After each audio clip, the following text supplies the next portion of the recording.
राजनीति विज्ञान कक्षा 12वीं का 12वां पाठ है नियोजित विकास की राजनीति।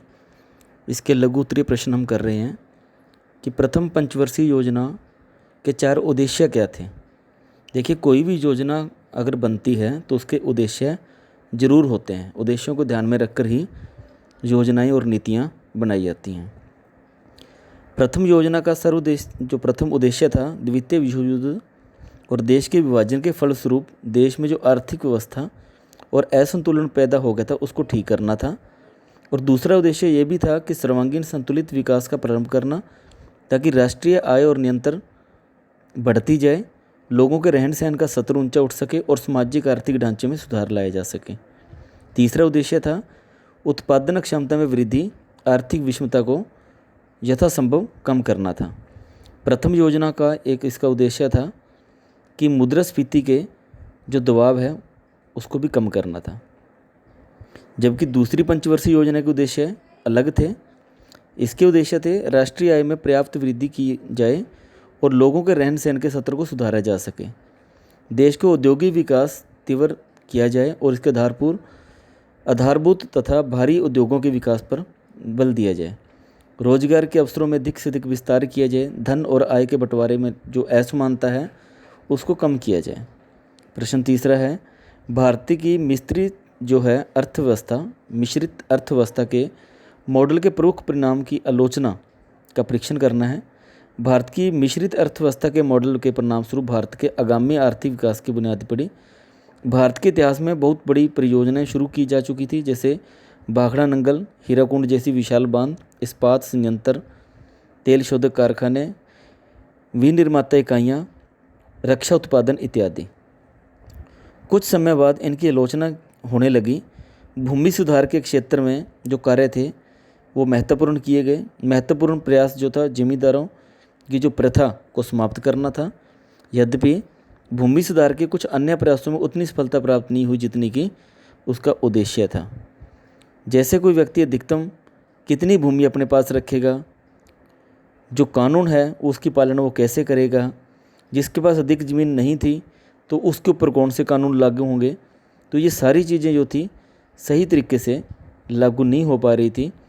इस तरह जो काश्तकार किसी और की ज़मीन की बटाई और जोत बो रहे थे तो उनको ज़्यादा कानूनी सुरक्षा प्रदान की जाए, इसके ऊपर अमल नहीं हो पाया था।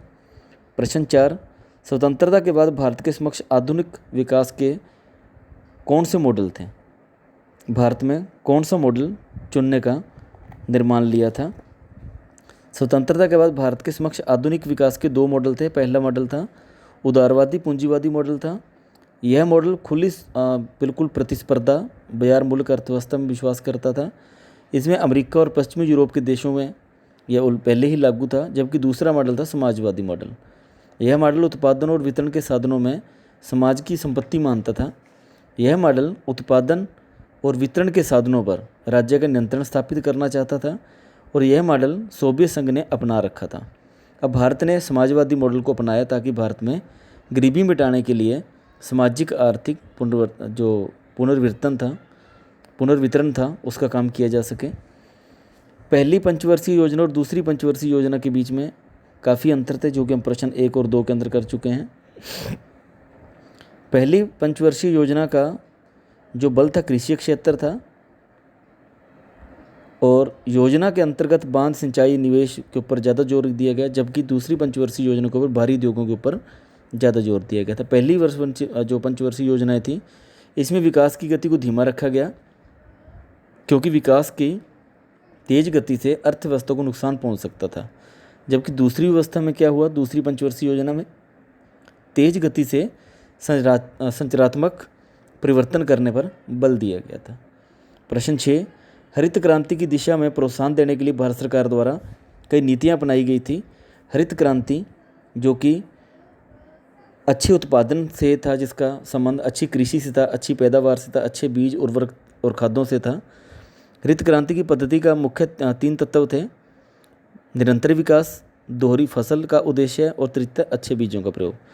तीसरी पंचवर्षीय योजना में हरित क्रांति के प्रोत्साहन पर बहुत ज़्यादा जोर दिया गया। अच्छी किस्म के बीजों पर जोर दिया गया। सिंचाई के साधनों पर जो थे काफ़ी विस्तार किया गया इनका। और कृषि के विषय में लोगों को अधिक से अधिक शिक्षित किया जाने लगा ताकि अच्छे तरीके से खेती की जा सके और अच्छे परिणाम उसके निकलकर सामने आए, और ऐसे सामने आए भी थे। और इसमें सबसे बड़ी सफलता मिली थी कि भारत में रिकॉर्ड तोड़ पैदावार हुई।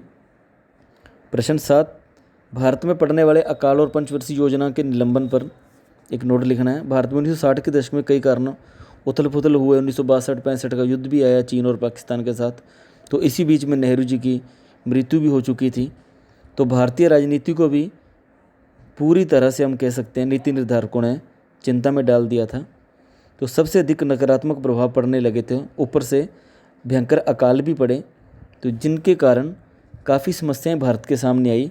तो इसमें क्या हुआ, अब पंचवर्षीय योजनाएं लागू ना करके जिसमें एक वर्षीय योजना को लागू करना भी शामिल इसमें किया गया था, ताकि जो खर्च है उसको कम किया जा सके। प्रश्न 8 है, हरित क्रांति के मुख्य परिणाम। उत्पादन में रिकॉर्ड वृद्धि हुई। 1978-79 में भारत में लगभग 131 मिलियन टन गेहूं का उत्पादन हुआ, तथा जो देश गेहूं का आयात करता था अब वो निर्यात करने की स्थिति में आ गया था। फसल क्षेत्र में बहुत ज़्यादा वृद्धि हुई। औद्योगिक विकास को इससे बहुत ज़्यादा बढ़ावा मिला। इसी से बांधों का निर्माण होने लगा, जैसे भाखड़ा नंगल डैम था, तो इससे काफ़ी अच्छे प्रोत्साहन भी निकलकर सामने आए। प्रश्न 9, हरित क्रांति के किन्हीं 2 गुण और अवगुण। देखिए, कोई भी चीज़ है उसके गुण और अवगुण अवश्य होते हैं। तो इनका अवगुण, लाभ इनके बहुत हुए, जैसे कि बांधों का निर्माण हुआ, औद्योगिक विकास में वृद्धि हुई, फसलों में वृद्धि हुई, उत्पादन में वृद्धि हुई, लोगों के रोजगार में वृद्धि हुई।